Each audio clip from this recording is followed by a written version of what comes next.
दिया कुमारी ने गुरुवार को दौसा में बीजेपी प्रत्याशी के पक्ष में वोट की अपील की। इस दौरान उन्होंने बीजेपी प्रत्याशी के लिए जनता से वोट मांगे। जगमोहन मीणा के समर्थन में पार्टी के महिला मोर्चा द्वारा आयोजित एक कार्यक्रम में भाग लिया। उपस्थित महिला कार्यकर्ताओं को संबोधित करते हुए डिप्टी सीएम दिया कुमारी ने कहा कि बीजेपी के कार्यकर्ता आने वाले 13 तारीख को घर घर से वोटर्स को प्रेरित कर बूथ तक पहुंचाने के लिए कमर कस चुके हैं और अब ये मातृशक्ति की जिम्मेदारी है कि घर का कोई भी व्यक्ति वोट देने से बाकी ना रहे। उन्होंने कहा कि प्रधानमंत्री नरेंद्र मोदी के नेतृत्व में देश तेजी से आगे बढ़ रहा है और आने वाले समय में भारत दुनिया की तीसरी सबसे बड़ी अर्थव्यवस्था बन जाएगा। राजस्थान को भी एक विकसित प्रदेश बनाने के लिए मुख्यमंत्री भजन लाल शर्मा के नेतृत्व में हम सब मिलकर प्रयास कर रहे हैं। इसी क्रम में आने वाले दिसंबर महीने में राइजिंग राजस्थान समिट के दौरान 15 लाख करोड़ रुपए के एमओयू पर हस्ताक्षर होंगे, जिससे राजस्थान के युवाओं के लिए रोजगार के अवसर पैदा होंगे।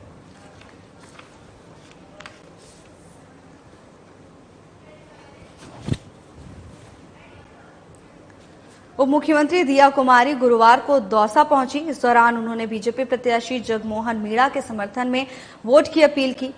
आपको बता दें कि दौसा में महिला मोर्चा की ओर से कार्यक्रम आयोजित किया गया था, जिसमें उप मुख्यमंत्री दिया कुमारी शिरकत करने पहुंची। इस दौरान उन्होंने जनसभा को संबोधित भी किया।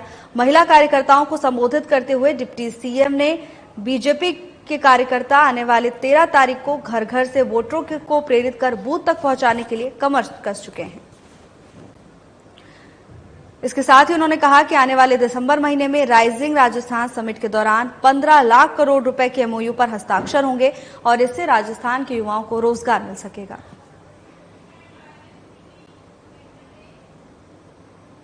राजस्थान विधानसभा अध्यक्ष वासुदेव देवनानी ने गुरुवार को ऑस्ट्रेलिया के सिडनी में आयोजित राष्ट्रमंडल संसदीय संघ के 67वें सम्मेलन के दौरान आयोजित साधारण सभा में राजस्थान विधानसभा में किए जा रहे नवाचारों की जानकारी दी।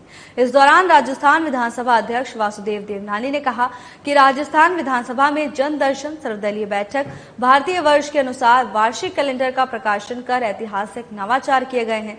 उन्होंने कहा कि नई गति, नई दिशा और नवाचारों के साथ राजस्थान विधानसभा सर्वश्रेष्ठ विधानसभा बनने की ओर अग्रसर है। इसके साथ ही देवनानी ने कहा कि राजस्थान विधानसभा के द्वार आमजन के लिए खोल दिए गए हैं। विधानसभा में राजनीतिक आख्यान संग्रहालय का आमजन, विद्यार्थी और शोधार्थी अवलोकन कर रहे हैं। दिन प्रतिदिन आमजन की संख्या संग्रहालय को देखने के लिए बढ़ती जा रही है। राजस्थान की समृद्ध संस्कृति और राजनीतिक इतिहास की देश और विदेशों में पहचान बन रही है। जन दर्शन से राजस्थान विधानसभा की अनूठी इमारत को पर्यटकों को निकटता से निहारने का मौका मिल रहा है।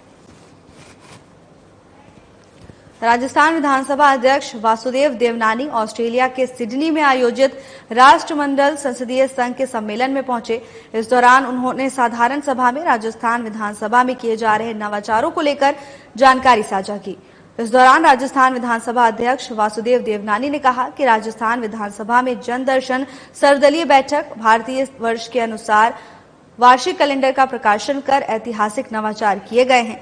इसके साथ ही उन्होंने कहा कि नई गति, नई दिशा और नवाचारों के साथ राजस्थान विधानसभा श्रेष्ठ विधानसभा बनने की ओर अग्रसर है। इतना ही नहीं, उन्होंने कहा कि राजस्थान की समृद्ध संस्कृति और राजनीतिक इतिहास को देश और विदेशों में पहचान बना रही है। जन दर्शन से राजस्थान विधानसभा की अनूठी इमारत को पर्यटकों को निकटता से निहारने का मौका मिल रहा है।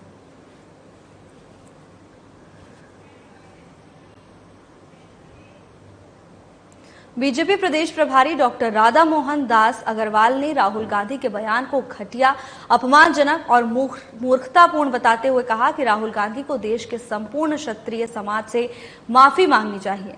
राहुल गांधी ने इस तरह का बयान देकर देश के मान सम्मान और गौरव के प्रतीक राजा महाराजाओं का अपमान किया है।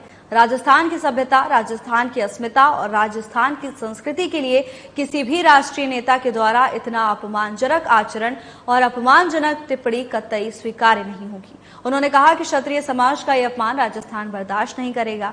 बीजेपी प्रदेश प्रभारी डॉक्टर राधा मोहन दास अग्रवाल ने कहा कि राहुल गांधी द्वारा जारी आलेख में कहा गया कि देश के राजपूत समाज, राजा महाराजाओं ने अंग्रेजों की दलाली की, गुलामी की, यह पूर्णतः मूर्खतापूर्ण बयान है। जिस भारत की संस्कृति और सभ्यता की बात आज हम कर रहे हैं, उसको बनाए रखने में, उसका संरक्षण और संवर्धन करने में इन्हीं राजपूत राजा महाराजाओं की बहुत बड़ी भूमिका रही है।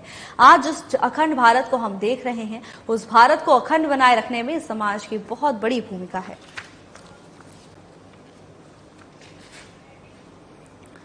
जयपुर में बीजेपी प्रदेश प्रभारी डॉक्टर राधा मोहन दास ने राहुल गांधी के बयान को लेकर प्रतिक्रिया दी है। उन्होंने राहुल गांधी के बयान को अपमानजनक और मूर्खतापूर्ण बताया है। इसके साथ ही उन्होंने संपूर्ण क्षत्रिय समाज से माफी मांगने की बात कही है। इस दौरान बीजेपी प्रदेश प्रभारी ने कहा कि राहुल गांधी ने जिस तरह का बयान देकर देश के सम्मान और गौरव के प्रतीक राजा महाराजाओं का अपमान किया है, जो देश बिल्कुल भी बर्दाश्त नहीं करेगा और राहुल गांधी को अपने इस बयान के लिए क्षत्रिय समाज से माफी मांगनी होगी। इतना ही नहीं, बीजेपी प्रदेश प्रभारी ने इस बयान को मूर्खतापूर्ण भी करार दिया।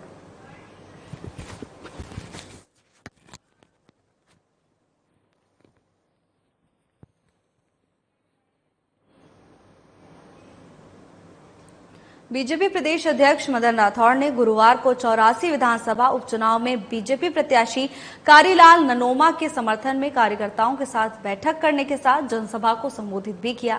बीजेपी प्रदेश अध्यक्ष मदन राठौड़ ने कहा कि आज एक और देश में भ्रष्टाचार, घोटाले करने वाली राजनीतिक पार्टी है, जिसके नेता जनता के पैसे से घर भरने का काम करते हैं और कहते हैं कि जनता 5 साल में सब भूल जाती है। तो वहीं दूसरी ओर प्रधानमंत्री नरेंद्र मोदी हैं, जिनके नेतृत्व में पिछले 10 साल में देश विकसित भारत की ओर अग्रसर है। बीजेपी प्रदेश अध्यक्ष मदन राठौड़ ने कहा कि कांग्रेस सहित अन्य राजनीतिक दलों के नेताओं ने देश में भ्रष्टाचार को बढ़ावा देने का काम किया, लेकिन प्रधानमंत्री नरेंद्र मोदी ने भ्रष्टाचारियों पर नकेल कसी और आरोपियों को जेल पहुंचाने का काम किया। कांग्रेस के अधिकांश नेता आज जमानत पर राजनीति कर रहे हैं, फिर चाहे वो सोनिया गांधी हो, राहुल गांधी हो, पी चिदम्बरम हो या फिर आम आदमी पार्टी के अरविंद केजरीवाल, आरजेडी के लालू प्रसाद यादव, सब जमानत पर आकर झूठी राजनीति कर रहे हैं। डूंगरपुर के सांसद भी अपना और अपने परिवार का विकास करने में जुटे हुए हैं। बीजेपी प्रदेश अध्यक्ष मदन राठौड़ ने चुनावी जनसभा के बाद 84 विधानसभा क्षेत्र के चुनाव कार्यालय में पार्टी के पदाधिकारियों के साथ उपचुनाव को लेकर चर्चा की है। राजस्थान में उपचुनाव की घोषणा होने के बाद से ही लगातार सियासी हलचल तेज होती जा रही है। पार्टी के तमाम दिग्गज नेता प्रत्याशियों के समर्थन में वोट की अपील करते हुए नजर आ रहे हैं। तो वहीं बीजेपी के प्रदेश अध्यक्ष मदन राठौड़ 84 विधानसभा पहुंचे। इस दौरान उन्होंने बीजेपी प्रत्याशी कारीलाल ननोमा के समर्थन में जनसभा को संबोधित किया। इस दौरान उन्होंने जनता से वोट की अपील की, तो वहीं कार्यकर्ताओं के साथ बैठक भी की। इस बैठक के दौरान कार्यकर्ताओं में जोश भरने का काम किया गया। तो वहीं जनसभा के दौरान बीजेपी प्रदेश अध्यक्ष कांग्रेस पर निशाना साधना भी नहीं भूले।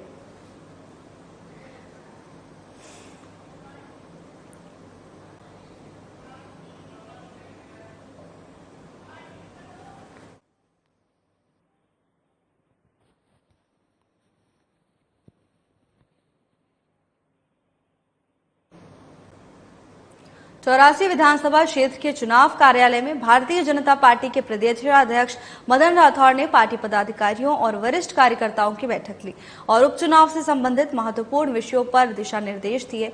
84 में युवा मोर्चा सम्मेलन आयोजित हुआ, जिसमें बीजेपी प्रत्याशी कारीलाल ननोमा ने युवा साथियों को संबोधित करते हुए कहा कि सभी युवा साथियों को 84 के संबद्ध विकास के लिए बीजेपी के 100% मतदान करवाने के लिए घर घर जाकर भजनलाल सरकार की योजनाओं को बताना चाहिए।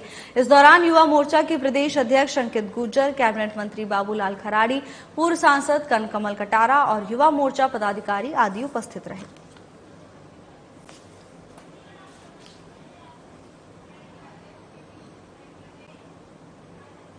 झुंझुनू विधानसभा उपचुनाव को लेकर अग्रसेन सर्किल पर आयोजित अनुसूचित जाति जनजाति समाज की सभा में उप मुख्यमंत्री प्रेमचंद बेरवा ने विधानसभा उपचुनाव प्रत्याशी राजेंद्र भांबू के समर्थन में वोट देने की अपील की।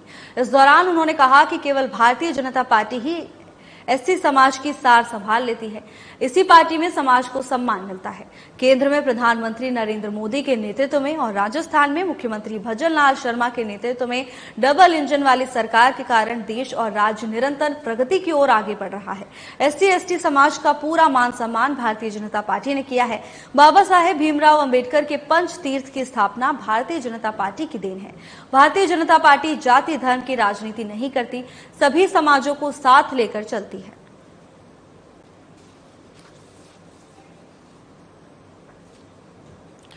झुंझुनू विधानसभा में उपचुनाव को लेकर अग्रसेन सर्कल पर अनुसूचित जाति जनजाति समाज की सभा में उप मुख्यमंत्री प्रेमचंद बेरवा ने संबोधित किया। इस दौरान उन्होंने विधानसभा उपचुनाव के प्रत्याशी राजेंद्र भांबू के समर्थन में वोट देने की अपील की। जनसभा को संबोधित करते हुए उन्होंने कहा कि केवल भारतीय जनता पार्टी ही एससी समाज की सार संभाल लेती है। इस पार्टी में ही समाज को सम्मान मिलता है। तो वहीं केंद्र में प्रधानमंत्री नरेंद्र मोदी और राजस्थान में मुख्यमंत्री भजन लाल शर्मा के नेतृत्व में डबल इंजन वाली सरकार के कारण देश और राज्य निरंतर प्रगति कर रहा है। इसके साथ ही उन्होंने कहा कि बाबा साहेब भीमराव अंबेडकर के पंच तीर्थ की स्थापना भारतीय जनता पार्टी की देन है और ऐसे तमाम कार्यों को गिनाते हुए नजर आए।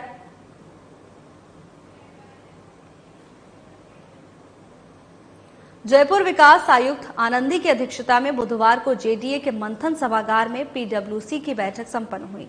बैठक में 50 करोड़ रुपए के कार्य स्वीकृत किए गए, जिससे जयपुर शहर के विकास को गति मिलेगी। जोन 5 में सहकार मार्ग से शिप्रा पथ वाया करतारपुरा, महेश नगर, गोपालपुरा और शांतिनगर मुख्य सड़क तक RRVPNL द्वारा किए गए नवीनीकरण कार्य के लिए कार्योत्तर 6.05 करोड़ रुपए की प्रशासनिक और वित्तीय स्वीकृति दी गई। तो वहीं जोन 10 में खो नागोरियन तिराहा से दंताली आरोबी तक गोनेर रोड के नवीनीकरण और सुदृढ़ीकरण कार्य के लिए 2.87 करोड़ रुपए की प्रशासनिक और वित्तीय स्वीकृति दी गई। जोन 9 में एयरपोर्ट रोड से हल्दी घाटी मार्ग को जोड़ने वाली 160 फीट चौड़ी सड़क के सुदृढ़ीकरण एवं नवीनीकरण कार्य के लिए संशोधित 5.02 करोड़ रुपए की प्रशासनिक और वित्तीय स्वीकृति दी गई है। जयपुर विकास आयुक्त आनंदी की अध्यक्षता में मंथन सभागार में पीडब्ल्यूसी की बैठक हुई। बैठक के दौरान तमाम विकास कार्यों के लिए स्वीकृति दी गई है। बैठक में 50 करोड़ रुपए के कार्य स्वीकृत किए गए हैं, जिससे जयपुर शहर के विकास को गति मिलेगी।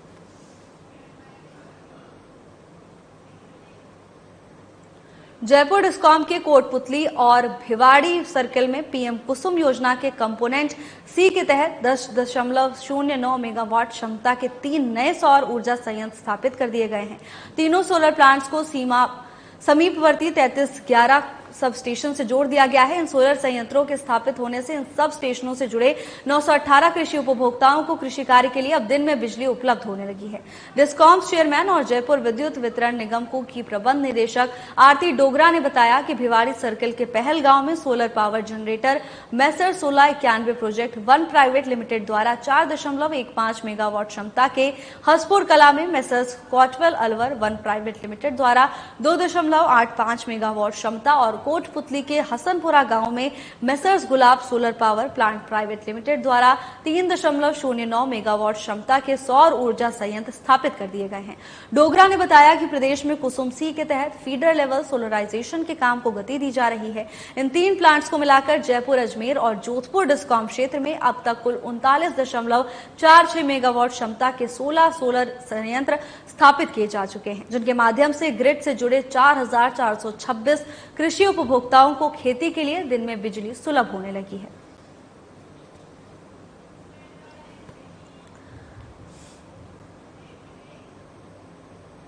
राजस्थान लेखा सेवा 2024 बैच के प्रशिक्षुओं अधिकारियों के दल ने जयपुर मेट्रो डिपो व मेट्रो स्टेशनों का भ्रमण किया। प्रशिक्षु अधिकारियों के दल को प्रशासनिक भवन स्थित बैठक कक्ष में जयपुर मेट्रो के वित्तीय प्रबंधन, परियोजना और परिचालन की संपूर्ण जानकारी प्रेजेंटेशन के माध्यम से दी गई। इस दौरान जयपुर मेट्रो के निदेशक वित्त हरीश लड्डा उपस्थित रहे। प्रशिक्षुओं ने वित्तीय प्रबंधन एवं विभिन्न मुद्दों पर निदेशक वित्त से विस्तृत जानकारी प्राप्त की।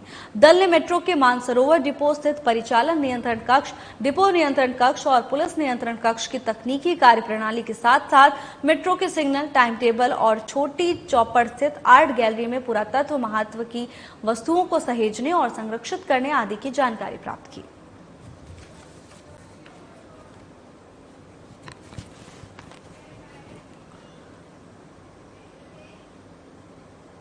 भारत की प्रतिष्ठित solar panel manufacturing company insolation energy limited यानी आईएनए ने 30 सितंबर 2024 को समाप्त छमाही के वित्तीय परिणाम प्रस्तुत किए हैं।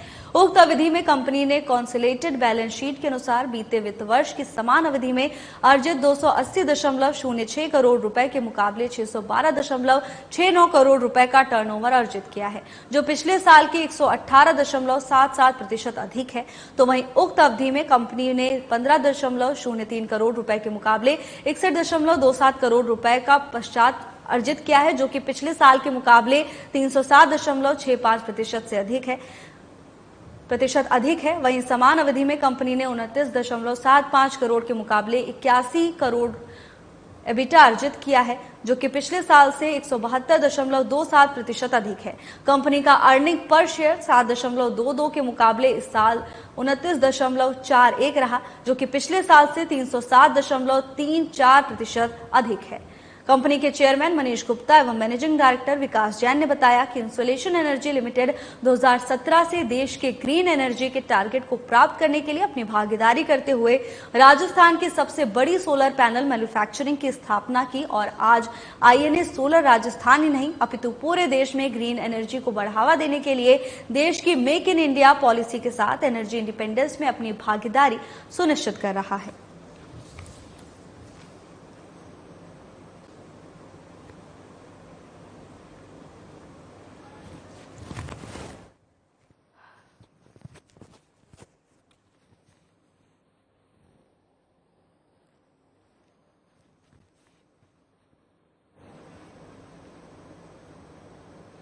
जयपुर में भी छठ महापर्व को लेकर हर साल की तरह इस साल भी विशाल कार्यक्रम का आयोजन किया गया। पूर्वी भारत में विशेषकर मनाए जाने वाले त्योहार के रूप में छठ पूजा की मान्यता दिवाली से बढ़कर मानी जाती है। भारत के हर कोने में बिहार से आए हुए लोग रहते हैं और अपनी संस्कृति को बनाए हुए आयोजनकर्ता राजन यादव ने बताया कि छठ पूजा के पर्व पर दशकों से यहाँ छठी मैया की पूजा की जाती है। पहले लोग इतने जागरूक नहीं थे, पर समय के साथ साथ लोगों का जुड़ाव होता गया और आज हजारों की तादाद में प्रवासी बिहारी एकत्रित होकर छठ पूजा मनाते हैं। कार्यक्रम में मुख्य अतिथि के रूप में कांग्रेस नेता अंशु मैंदवास पहुंचकर सभी लोगों को बधाई दी और छठी मैया की पूजा कर सभी लोगों के घर में अमन शांति की प्रार्थना की।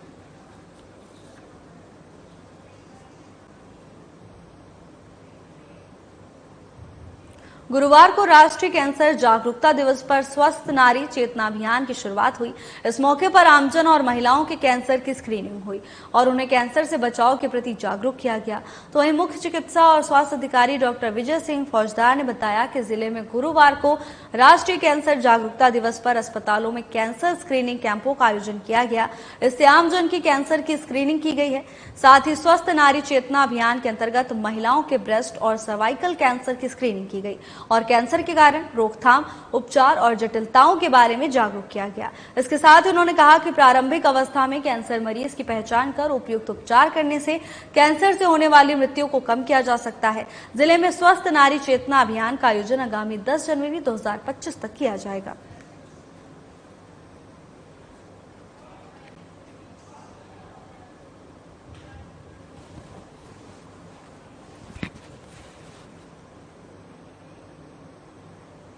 जयपुर में बीजेपी प्रदेश अध्यक्ष मदन राठौड़ ने मीडिया से बातचीत के दौरान कांग्रेस पर जमकर निशाना साधा।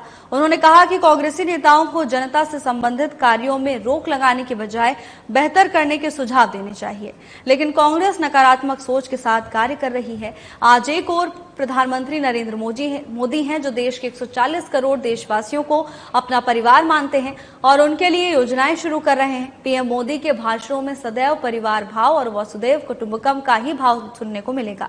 बीजेपी प्रदेश अध्यक्ष मदन राठौड़ ने कहा कि प्रधानमंत्री नरेंद्र मोदी सदैव एकजुट और संगठित रहने का आह्वान करते हैं।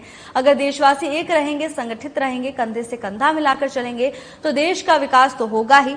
इसमें कुछ गलत नहीं है। हमें एकजुट एकजुटता के साथ मिलकर काम करना चाहिए। तो वहीं मदन राठौड़ ने कहा कि चुनाव या उपचुनाव ही नहीं, प्रदेश भर से कांग्रेस और अन्य राजनीतिक दल बीजेपी की रीति नीति से प्रभावित होकर जनता पार्टी की सदस्यता ग्रहण कर रहे हैं।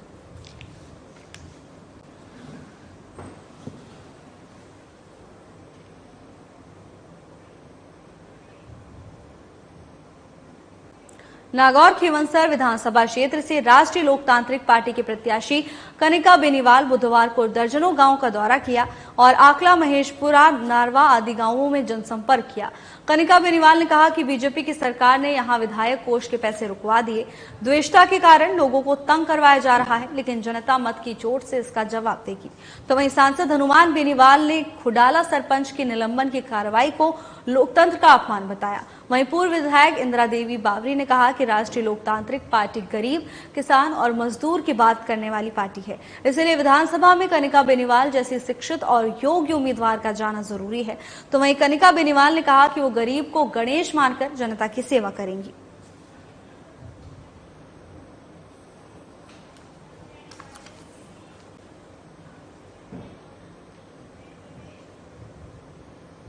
सामाजिक न्याय और अधिकारिता विभाग के निदेशक बचनेश कुमार अग्रवाल की अध्यक्षता में समीक्षा बैठक का आयोजन किया गया।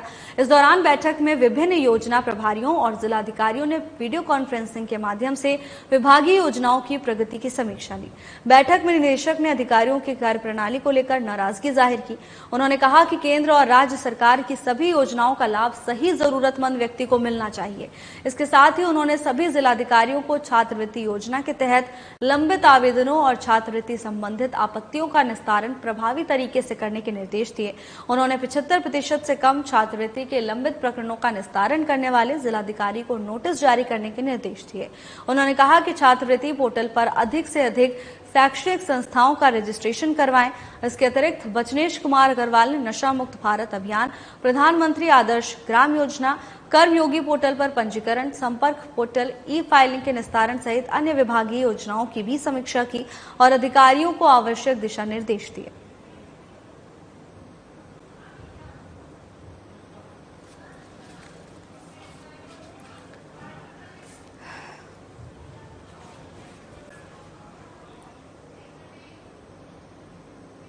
कैंसर की प्रारंभिक पहचान के लिए एक नई तकनीक, जिसे लिक्विड बायोप्सी कहा जाता है, कैंसर की जांच के क्षेत्र में क्रांति ला रही है। इस तकनीक की सहायता से रोगियों के रक्त के नमूने से ही कैंसर के संकेत प्राप्त किए जा सकते हैं, जिससे पारंपरिक बायोप्सी की आवश्यकता कम हो जाती है।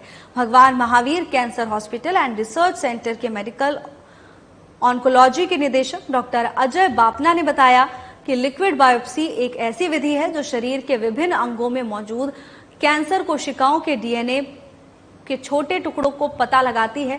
पारंपरिक बायोप्सी में प्रभावित ऊतकों का नमूना लिया जाता है, जो अक्सर दर्दनाक और जटिल होता है। तो वहीं लिक्विड बायोप्सी रक्त के नमूने से ही कैंसर का पता लगाने में काफी सक्षम होती है, जो इसे न केवल आसान बनाती है बल्कि कम जोखिम भरा भी बनाती है। लिक्विड बायोप्सी कैंसर की जांच के क्षेत्र में एक महत्वपूर्ण उपलब्धि है, जो आने वाले समय में कैंसर की शुरुआती पहचान और बचाव में महत्वपूर्ण भूमिका निभा सकती है।